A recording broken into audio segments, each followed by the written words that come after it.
Welcome, everyone. We are so happy to have you join us. And I'm just going to give a few minutes as people are joining the webinar today. I'm checking here. As you're joining, just want to say welcome to the webinar. We will just take a few minutes as people are joining and let you get situated, and then we'll begin our discussion.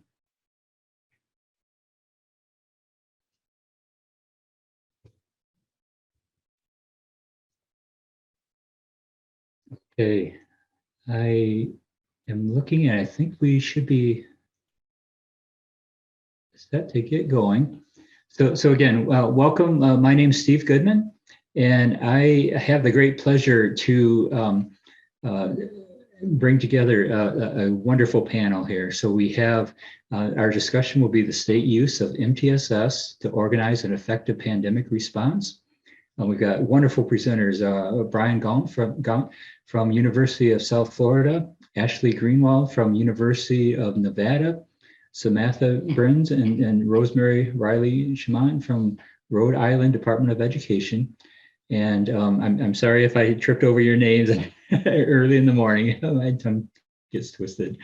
But we are so pleased to have you all here with your brilliant expertise and talking about the work you've been doing during the pandemic response. How this is going to work out for us today, we've got three presentations for the states. So I'm going to set the stage. You're going to hear the wonderful work going on in each of the states. And then we are going to ask that you can add questions within the chat. But we also are asking that at the end, we will open it up for discussion. We have some discussion questions for you, and we will we can unmute your mics as well. So the first part will be recorded. The second part with our discussions will not be recorded. And as we get started, it would be wonderful if you wouldn't mind adding your name into the chat and your position, your role, as well as where you're from. So thank you for adding that in. And you can do that while I get started for setting the stage. So we are talking about the state use of MTSS to organize effective pandemic response. We know some of you from joining here are coming from different areas, state or local district implementation. So our description of what we're talking about, as we moved in, this is the third academic year that our students have been affected by the pandemic. And what we are seeing is states who are utilizing a multi-tiered framework really have been much more successful in keeping this work going and in supporting their students and more importantly, helping them get through, the work of the disruptions of the pandemic and supporting our educators. So we want to talk about that today. So the purpose of the School Climate Transformation Grant at the state level, if you know, there's the School Climate Transformation Grant that's at the state, and then there are awardees for this actually at the school level as well. So at the state level, it's to develop, enhance, and expand systems of support and provide technical assistance to local agencies, educational agencies, and schools who are implementing a multi-tiered behavioral framework, with the ultimate outcome of providing behavior outcomes and learning conditions successful for all students. So as a role as a PBIS center, so this webinar today is sponsored through the Center on PBIS. The Center on PBIS provides support, technical assistance for implementing multi-tiered behavioral frameworks. So it provides technical assistance for the School Climate Transformation grantees, but it also provides assistance for evaluation in some of the work. It's providing, the PBIS forum that hopefully you've been able to take advantage of participating in over the years. But if not, many of the sessions have been recorded and are posted now on the pbis.org website. and certainly a series of webinars that you see right now, what we're providing, and then throughout the year. So our current conditions, we know that it's been disruptive, right, for our instruction, for our supports, for students, for families, for educators. We know that there are variable learning contexts. It seems like we continually go back and forth between virtual, for quarantine, for just issues that are affecting our educational learning environments here. We have staff shortages. I was just trying to contact local superintendent, and I've been having a hard time talking to him because he's out driving a bus, and that's the issue, that they just don't have staff to fulfills the obligations here. We certainly know that there are staff changeover. I've read predictions of 34% to 42% of principals who are leaving the field now because of the pandemic. We see it at certainly the educator level, but teacher level, but also at superintendent level. And it's the focus on how do we create stable environments and competing while addressing priorities and initiatives. So our current condition it's not been easy, but it's been so inspiring to see how educators have stepped up to address these issues. As we mentioned, our students are some of our students who are really in the most vulnerable situations are impacted by this disruption, and we see that in educational systems as well. We've got districts who are in vulnerable situations. We've got regions that are being affected through all this. So with that work, we know it's fragile, but we want to keep moving forward. And MTSS has been a great response to help address those issues. So from the PBIS framework, there's multiple documents that are available on pbis.org to help looking at implementation blueprints, to help look at how we address things during a pandemic. And these are just some examples of making sure that we have systems that we're investing in to help support the practices that be implemented well, and then use the data to guide our work through it all. So what I'm going to do is turn it over to Brian, and Brian's going to share information here now on the next examples from Florida. Thank you, Brian. All right, great. Thank you, Steve, and welcome everyone. Just to segue from that last slide, I'll share with you some Florida examples of how we've tried to provide that training, coaching, and evaluation supports underneath the kind of that bottom level of our blueprint for PBIS implementation. And so if you could go to the next slide for me. I'm gonna, in the limited time that I have, forego the usual who we are, but I want to invite you to certainly check out our Florida PBIS website. I'm going to be using this website to highlight some specific resources that have been built specifically to support schools and families during this pandemic regarding PBIS implementation, and more importantly, the sustainability of practices around supporting students in this effort. Next slide, please. Go ahead, Nick, hit the next one. So, generally our mission is to build the capacity of all school districts problem-solving approach to implementing and monitoring the impacts of PBIS efforts. And so again, there's that understanding that we're going to provide at the state level a series of technical assistance and coaching supports around training, developing coaching capacity at the district level, and then of course, evaluation capacity at the district level for them to continuously improve and monitor their effects. And so in our coaching model, if you will, it's sort of a systems coaching approach where we at the state leaders look at training directly district kinds of leaders who in turn are built to then build capacity and capability down at the school level, leadership level. But our unit of analysis is always on the school-based leadership team and their capacity to really drive, lead, monitor, and support the resources to help teachers engage in the practices that we know that work with kids. Next slide, please. So just to highlight here on this slide, just quickly, just a few of our partners here in the state of Florida that we also work with.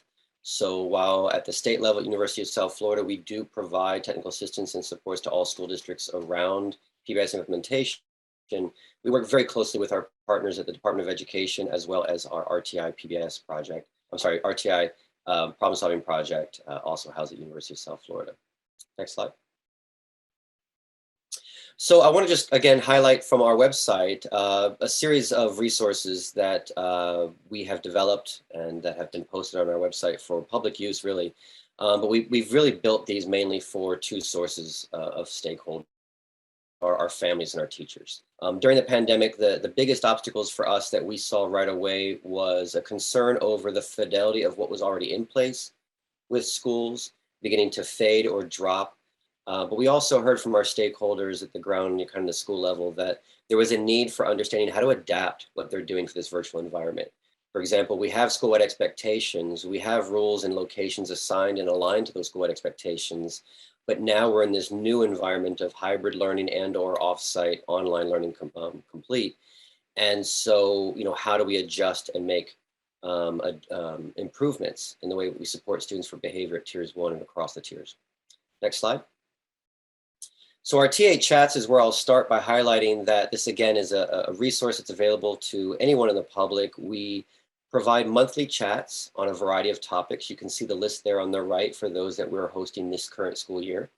And often our topics are driven by a variety of information and resources, mainly needs assessment data that we collect from school level personnel, from district level personnel, as well as from our own project staff who work directly in understanding where their districts are at and what their needs are. And so every year we put together a schedule of monthly technical assistance chats. They're roughly about an hour, and highlight either a series of resources or tools that folks can begin to use, or even some brief acquisition of skills and knowledge to help them in certain areas of enhancement. Next slide.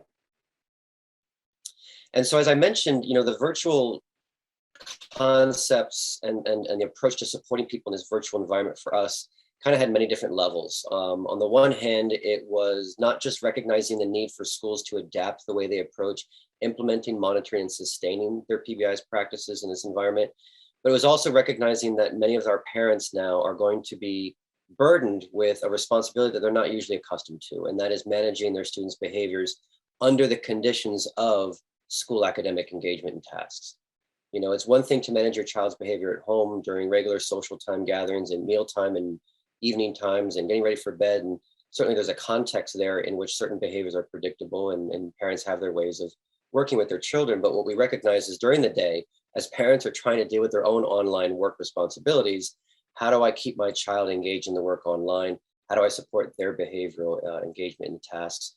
But also, how do I support them when they're frustrated with those activities? Series of online resources to begin to help support a lot of that.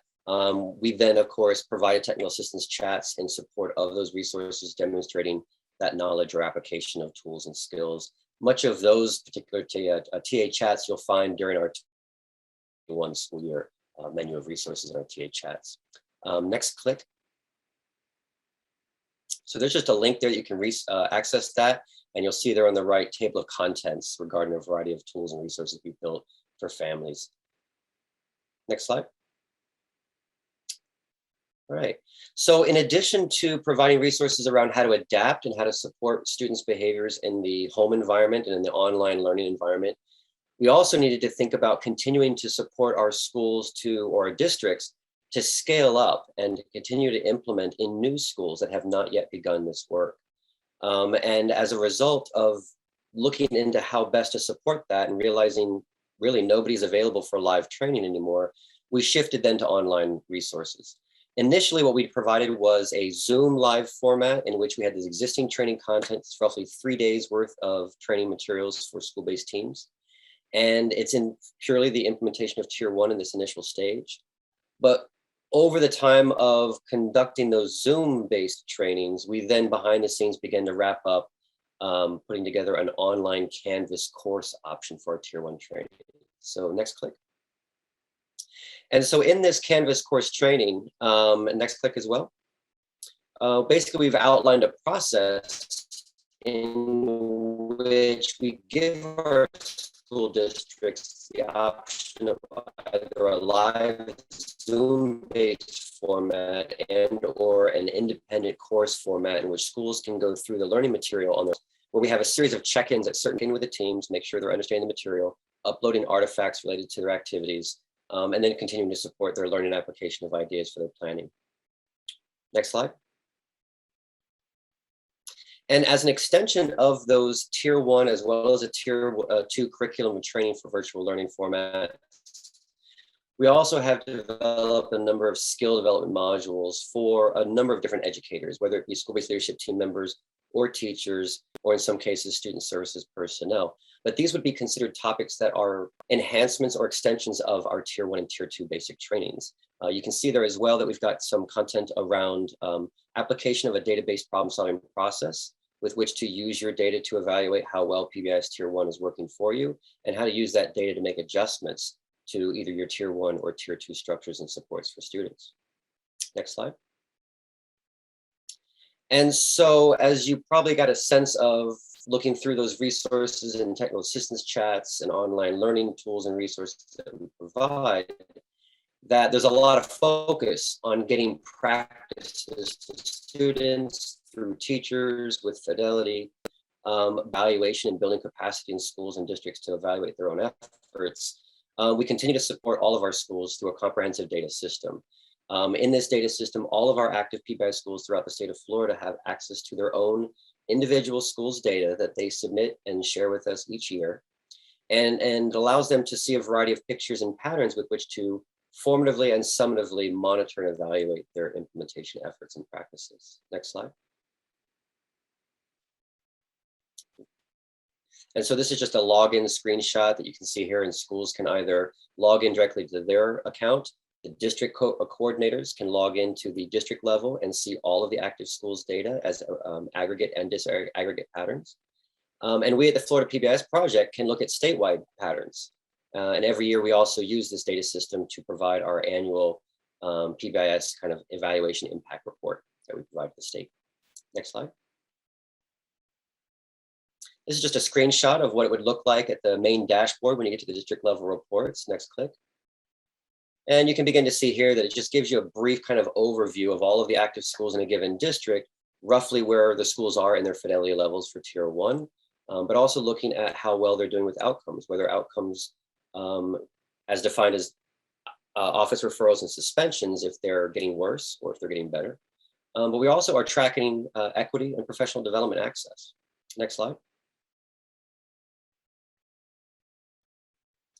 And this is just another enhancement or breakdown of a district level report in which, for all the different indicators, a district leader can begin to break down and kind of group together schools with common implementation concerns or needs, and thereby begin to provide a tiered approach to coaching technical assistance services from the district to the school level. Next slide. And then finally, just here's a copy of what a school level report would look like, very similar to a district level, but it gives them a quick understanding of kind of where their progress is at. You can see there in the top right that this particular school, they've got a slight patterns, but they've got a significant decrease in their ISS patterns, and roughly about the same amount of office suspensions or out of school suspensions at this point in time of year. It also gives them a reflection of their core effectiveness right there in the middle. And so throughout this pandemic, our efforts were to not only maintain the fidelity of existing efforts and practices, but also to provide those guidances around adaptations for virtual learning environments and how to align rules and expectations and procedures to those environments. And all along the way, continue to promote, to lead, to communicate, and to expect that schools will regularly access their data, look through those patterns, and with our supports and additional tools around problem solving, begin to make sense of what's working and what's not. Next slide.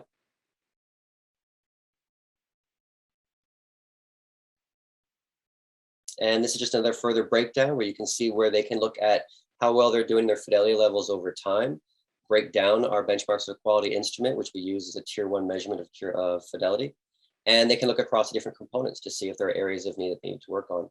During this pandemic, this was certainly an area where we began to highlight a lot of emphasis. We were less concerned about the outcomes that we were going to be getting. We realized initially that as students were primarily in their homes learning, that there wasn't going to be likely a lot of spikes in office referrals and suspensions. So we've treated the outcome data with a grain of salt, but have continued to maintain the importance of the fidelity. And while we've seen some slippage, if you will, across the state. For the most part, we've seen really many examples of maintenance and in some cases enhancements, even during the pandemic, by many of our schools. Next slide. Okay. And if you'd like any further additional resources or information from our project, this is just some contact information and links that you might be interested in checking out. So thank you so much. An excellent information. We have a question from Deborah. She was asking, how does the PBSES data system differ from the PBIS apps? Evaluator status? The PBIS apps, is that what you said? Yes, yep. Yeah, so I'm not familiar with the PBIS apps, although I believe that might be housed and managed by an entity outside of our project. I think it's a national group. Our PBSES is completely in-house. It's and it's just a way for us to begin to help schools to integrate and look at a variety of different elements to their data. Our vision over time for that data system is to also help schools to link their academic attendance and social emotional data to look at patterns in relation to these kinds of behavioral outcomes. So she also followed up with, I see the value of the school district level reports, and I presume they are still using the PBIS apps, then entering results in the PBSES. Is that correct?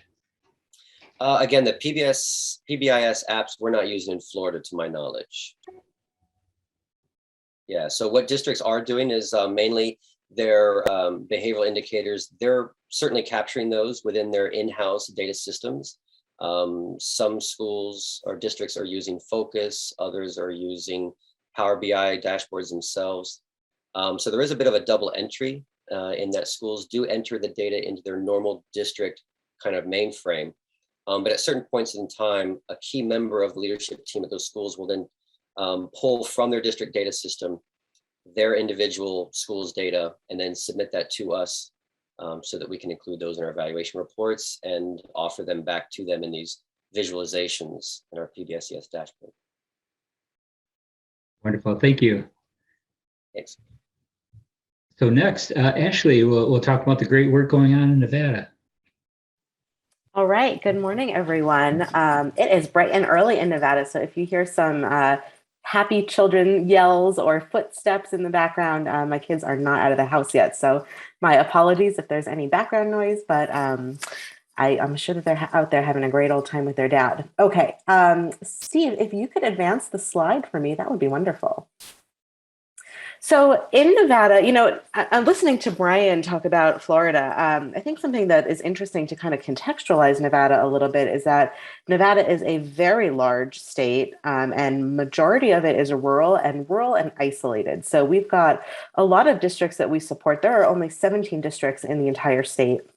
We support 10 of the 17, including our largest urban districts, Las Vegas, Reno, the ones that you might be most familiar with. And so the size of the districts, the needs of the districts, and the sort of uniqueness of the districts is very variable in Nevada. And so one of the things that historically has worked very well for us is in-person live trainings. And our trainers will travel sometimes up to 6 hours to get to some of our more remote and rural districts.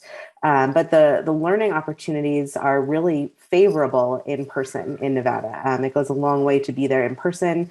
A lot of these rural communities are really not interested in online learning. And so it's been a big change for a lot of people in Nevada. So I just wanted to kind of set that stage a little bit. At the level of the state, so when the pandemic first kind of broke out, the state educational agency kind of had like an initial pause on all initiatives. It was like, let's just kind of figure out how to support students in their learning.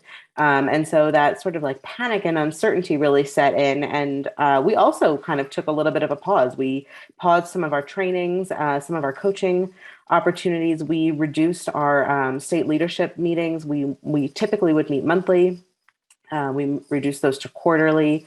And, one of the interesting things that happened, even though everything kind of took a pause, the upper leadership in the Nevada Department of Education said, in this moment, we really need to focus on systems. And so they came to us and said, what can you produce quickly to help people understand how to pivot their systems from in-person learning to virtual learning. And so we've relied really heavily on the resources that the PBIS Technical Assistance Center put out, those really wonderful manuscripts, and kind of adapted those and shared those with our district leaders and our state leaders in Nevada. Steve, if you would advance the slide for me, please. So what we ended up doing, we did end up holding a state educational agency MTSS leadership summit. And that was really beneficial because we were able to bring together all of the leaders that had a hand in some of the work around MTSS and engage in both just connection, like personal connection, having the opportunity to like breathe, pause, and reconnect. And then also have an opportunity to really brainstorm what it was that was working and where we needed to move forward with. The other thing that's happened at the state is that there have been a lot of recovery dollars allocated. And I'm sure that I know that all states are receiving a lot of the ESSER dollars. And so in Nevada, specifically, a lot of resources were allocated to MTSS. And so we are now in the process of hiring more coaches at the SEA and more coaches at the LEA, which is really exciting opportunities for the state of Nevada. And I think that our leadership and our cabinet really see the value in building systems and understanding data and analyzing data and being very prevention focused in this particular moment. We've also had some really unique opportunities to present to legislative and fiscal decision makers around the emphasis on systems. And so that's something that it was happening prior to the pandemic, but again, just because of the really strong interest in systems that the shift from sort of this like, typical classroom setting to a virtual setting, and how do we continue to support students, and how do we leverage the existing systems, and how do we continue those systems? There a lot of stakeholders have gained a lot of interest in this work, so that's been really exciting too.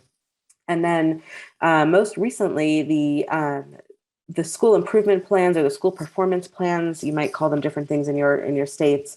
Those are going to also start leveraging the MTSS systems platform. So we're excited to see kind of what happens as a result. We're sort of really in the process still of making additions and adaptations at the level of the state.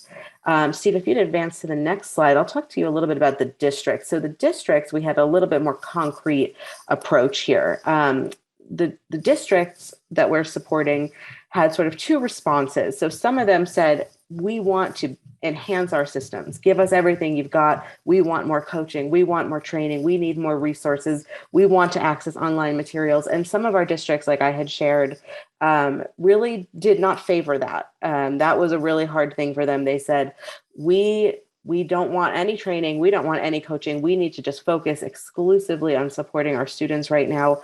Our teachers are, few and far between. And so we would like to stop all efforts, no coaching, no TFIs. And unfortunately, those systems did suffer.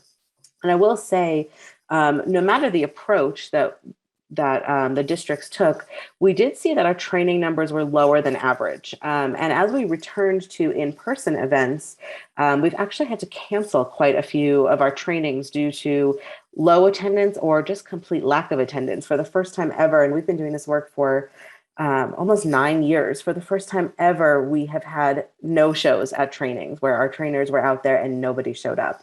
And that was really surprising and unfortunate. So Steve, if you'd advance the slide, I'll share with you a little bit about what we've worked on. Obviously, like Brian had shared, in the beginning of the pandemic, we very quickly moved everything to virtual learning platforms. And so a lot of our trainings were held via Zoom. We still conducted the same workshop style trainings that we did previously. So the trainings in Nevada, we do sort of large summer workshops, and then we have quarterly professional development series for each tier. Those trainings stayed the same. The content stayed the same. We shifted to Zoom, and we had multiple trainers staffing our Zoom sessions, facilitated breakout rooms for each of the school teams that they could work and actually accomplish some of the resources and materials in those virtual trainings. Those were 8-hour days online, multiple days in a row. And that was hard, really, really hard. As you can imagine, anyone sitting in front of a screen for that long you just get complete screen fatigue.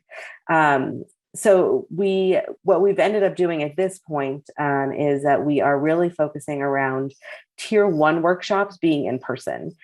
Tier 1, and all of you know this, the sort of entry into PBIS or the entry into MTSS, it takes a lot of manpower, it takes a lot of attention and focus. And not that the higher tiers don't, but you sort of have that buy-in component already once you get to the higher tiers. You've got people invested in the work, understanding systems change.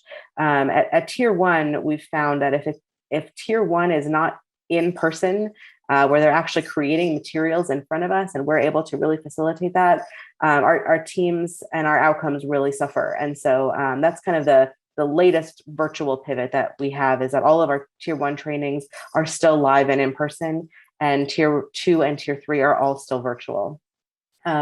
Coaching also moved primarily to virtual opportunities. And so that was a really easy shift, to be honest, to have a coaching meeting here, there, that was pretty easy. The TFI and the walkthrough, we had to be a little bit creative there, but we did end up having virtual walkthroughs and virtual TFIs happening, which was really cool. And like I said, some of our districts and some of our schools completely opted out of fidelity assessments in the first year of the pandemic. And that, like Brian shared, that put a little strange blip in our data collection series that we've kind of had to navigate around. But it's coming along fine, and everyone seems to be kind of back this school year, back with, on board with monitoring their fidelity and their performance. In many of the LEAs, we also increased the frequency of the district leadership team meetings. So the districts that said, we want system support, they actually went from quarterly meetings to monthly meetings. Some of them were going bi-weekly, and they wanted more. This is what some of the districts wanted to focus on. They said, we want to focus on PBIS, MTSS right now. This is sort of the one thing that we can hang on to, is sort of what they felt. They felt a lot of stability in this work, and appreciation for, discussing their systems, talking about how they could collect data, talking about how they can support students virtually, how they can identify students, how they can conduct screening, how they can manage bullying incidents virtually. I mean, there were all kinds of things that the districts were really, really interested in, and it was great to help lead them through that. And then very much like what Brian shared, in the future, a lot of our learnings about digital platforms have helped shape sort of where we want to go as a project in the future. And one of the things that we've learned, especially due to low attendance currently in our circuits now that we're back live and in person, we've really learned that the staffing shortages, staffing issues are more extreme now, sort of mid-post pandemic, if you will. The ability to combine classrooms so that, some of the teachers can leave the building to attend trainings, that's not necessarily an option anymore. Having administrators leave the building has become a real challenge. And so, like I said, due to the low attendance at many of our workshops, we are working towards a shift towards, like Brian said, using the Canvas platform to provide digital learning modules. And Florida is well ahead of us. And I really appreciate Brian. He and I actually spoke a few weeks ago, and he gave me some really wonderful ideas for how to kind of conceptualize some of these modules for virtual learning. But we're moving forward with that plan. And we hope that in the next school year that we'll have some module opportunities, so that way teams can go on, they can kind of take the digestible pieces of training that they need based on their data, based on their fidelity inventory, and work at their own pace, come together as a team, create their materials, submit those materials, and then we can provide follow-up coaching. So that's sort of the future of where Nevada is headed, very much based on the pandemic. And I believe, Steve, that is probably the end of my presentation. It is. Thank you very much. Thank you so much, Ashley. Just great information. And I'm looking at the chat. If anyone has questions, please feel free to add in to the chat. And we'll have more opportunity for questions too later. So next, we've got wonderful work, sharing work from Rhode Island. So Samantha and Rosemary, please share. Great. Well, good morning, everybody. I guess we're the latest here on the East Coast, so I've been up for hours now. I had a 7:30 coaching. My name is Samantha Brins, and I work for the Rhode Island Department of Education, and I'm here with Rose Riley, my colleague, Rosemary Riley Shamat, also from RIDE. And we both work in the Office of Student Community and Academic Supports. Ashley, I thank you so much for that presentation. It was really eye-opening. There are so many contrasts with Rhode Island. For example, it takes 6 hours to get to a training. We could circumnavigate our state 3 times in that amount of time. In fact, one of my colleagues just left for a training at the far edge of the state, and she'll be back probably after lunch. So very interesting contrast there. But some things we have in common is supportive state leadership, and at the state level, our commissioner, our strategic plan, our LEAP task force, which we'll talk about, both prioritizing social emotional learning, equity, and starting to investigate systems of support across all tiers. So that's really exciting. And I'll jump right in. So our work in Rhode Island, we have a school climate transformation network. And that is how we've organized most of this work, but it is not the only piece, and I'll go into more detail on that. But the work of our school climate network is really informing RIDE and our other state partners in creating a common language around MTSS, and also building a strong foundation for developing our policies, procedures, and practices that support effective implementation statewide. Along in our office at OSCIS, we also have other federal programs. Project Aware, we have just received a second cohort. The United States Department of Ed's school-based mental health. We also utilize our IDEA funds to support TA through Bridge RI, which is our online learning platform. And those folks provide technical assistance to both our school climate network and other schools throughout the state. And we've also coordinated a multi-tiered system of support state level team that is done with other federal programs and state dollars. This work is also very complementary to other work that we've been involved in, including the CASEL CCSSO Collaborating States Initiative. And we are developing state strategies to build a common vision, language, and experience in MTSS. That's really our big goal right now. We also are aligning our work with the strategic plan at the state level and also the Learning Equity and Accelerated Pathway Task Force recommendations. And they are vast and a whole of state really campaign to re-engage our school communities, elevating the power of coming together for common shared experience on social emotional wellness. We want to ensure that all students have access to high quality and personalized supports from adults through extending learning partnerships, prioritizing student-centered design and the values of voice and choice, flexible, accessible. That will include, in this past summer, a lot of summer programs that went on, after-school partnerships. Another goal is to universally screen all students. We've been doing a pretty good job with that academically, and we're really delving into the social emotional screening right now. We are currently working on some screening guidance for our states. Schools, and then really targeting the resources for that. We want to center all actions from an orientation of cultural responsiveness and an anti-racist stance that promotes SEL and wellness. And LEAP also recommends rooting all solutions in high quality instructional materials, professional learning for educators, and positive, productive relationships with students. So really focusing on building and sustaining adult capacity to work in teams to support students holistically through the MTSS framework. Again, it's really a whole system approach. RIDE is working with LEAs and CBOs for coordination, coherence in the field. And we're also recognizing unique vantage points, policy levers, and expertise that each sector brings to the challenges that are at hand right now. We're also creating alignment across pre-existing systems, including partnerships and initiatives between Executive Office of Health and Human Services, Department of Health, our Department of Children, Youth, and Families, along with RIDE. And we're really providing targeted progressive supports to those most in need, with particular attention to those who've been historically marginalized. Another initiative, and this is really targeting, Ashley mentioned the ESSER funds.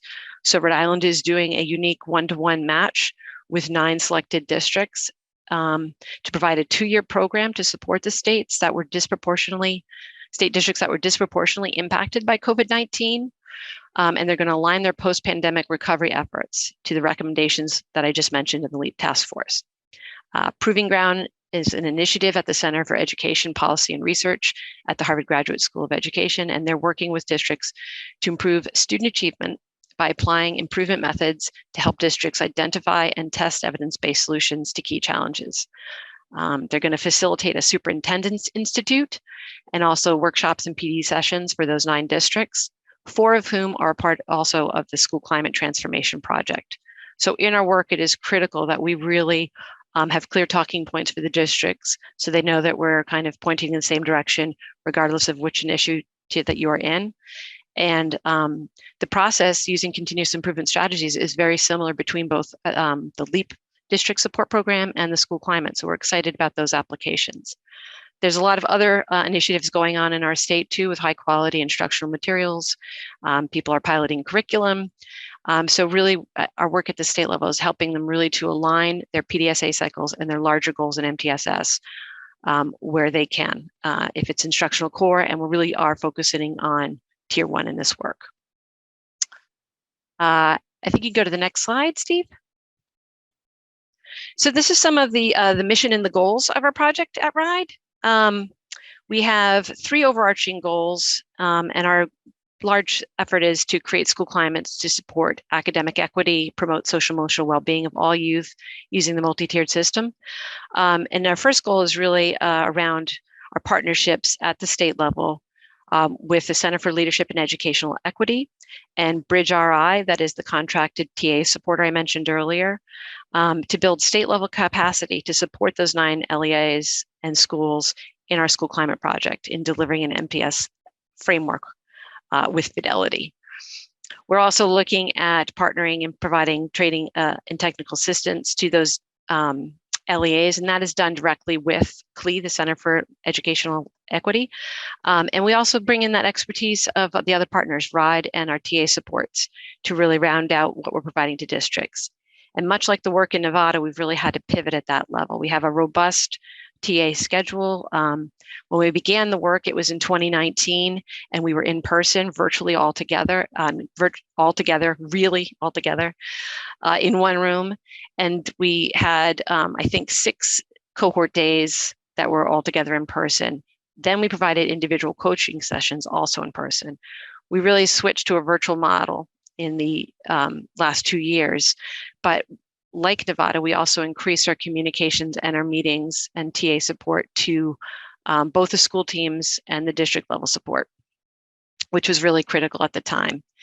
This year, we've been able to do a hybrid to come back to have some of our meetings in person in a cohort model. So it's less people in a room, but also having the opportunity to share the work, to build in consultancies, to go through some protocols to really look at the elements of MTSS and also the PDSA cycles that each of the schools are going through.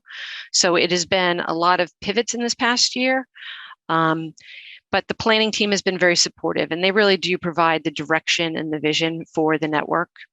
And they also monitor the progress. So we meet regularly. In fact, we're meeting right after this presentation today.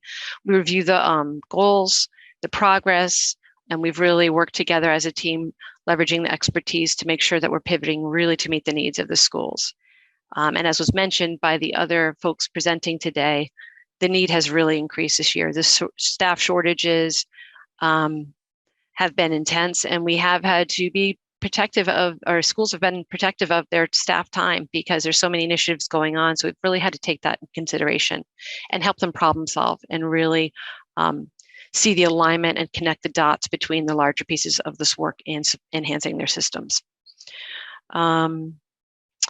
We also are working closely with our national TA. So we're part of the Northeast PBIS regional TA support. And so we work with Jennifer Freeman down at UConn.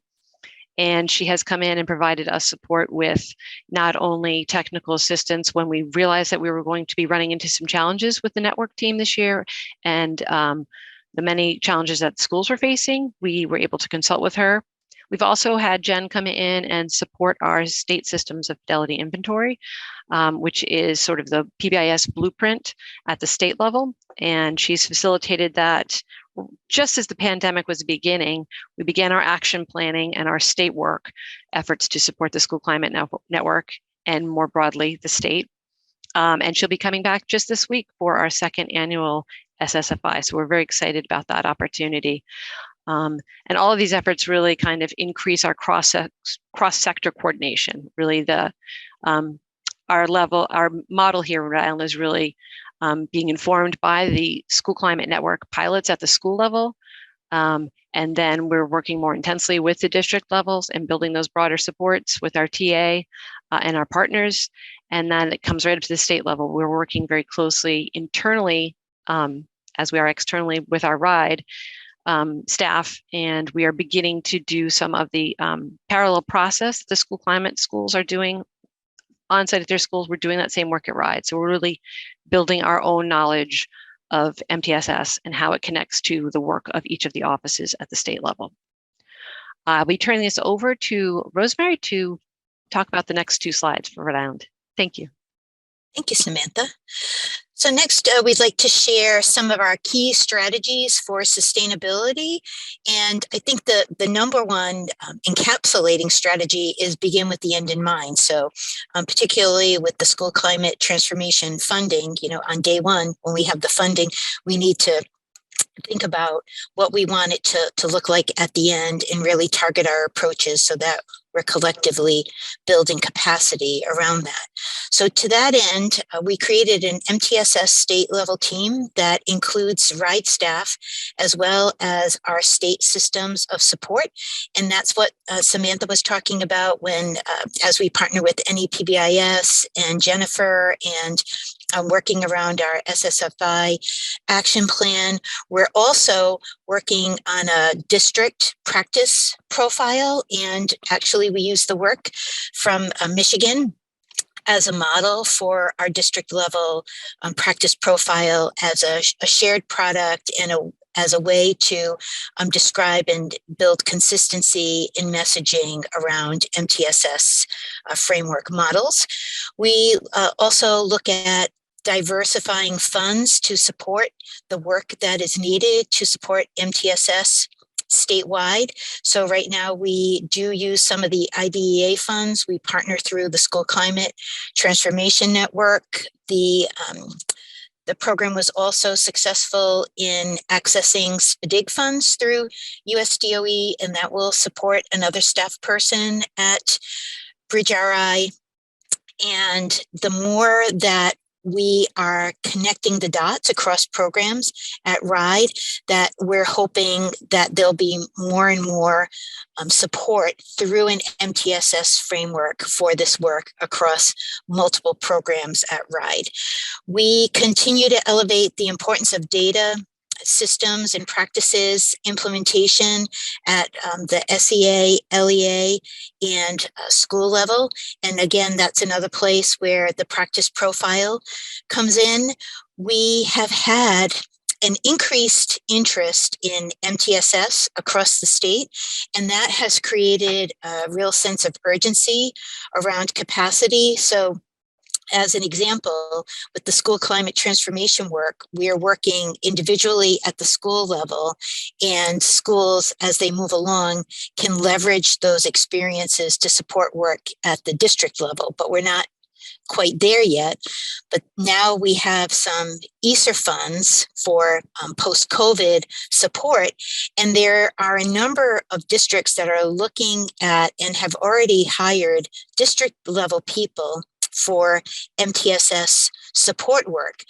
So that creates a real opportunity for us with the MTSS state level team, as well as the School Climate Transformation Network, to begin to think about, what we need to do to be able to support those people in new positions so that we're providing opportunities for consistency and understanding. So the practice profile is definitely a product when it's completed that will help us do that. The suite of courses through Bridge RI that Samantha had described before, to be able to target strands of courses that we can recommend to districts and district level staff that are involved in MTSS where we can support them in taking those courses. And then we've also talked about having some kind of community of practice, perhaps. That's an idea that we're talking through right now, but to continue to build those connections, because it really is a unique opportunity that we didn't know that we would have post-pandemic. So it's kind of a silver lining, if you will.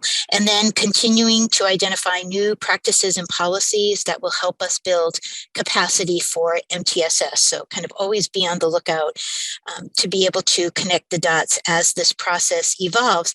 And when I think about, the funds that we have through Project Aware, the school-based mental health capacity grant, school climate transformation, there's the value of the grants individually in and of themselves, but then collectively, what we have when we think about this as a system, and then looking at opportunities that we have that sometimes have funding attached and sometimes don't have funding attached, like the Castle CCSO collaborative that Samantha had described earlier, that help us to continue to connect the dots and build our own capacity to support our districts and our schools in MTSS. And next slide, please.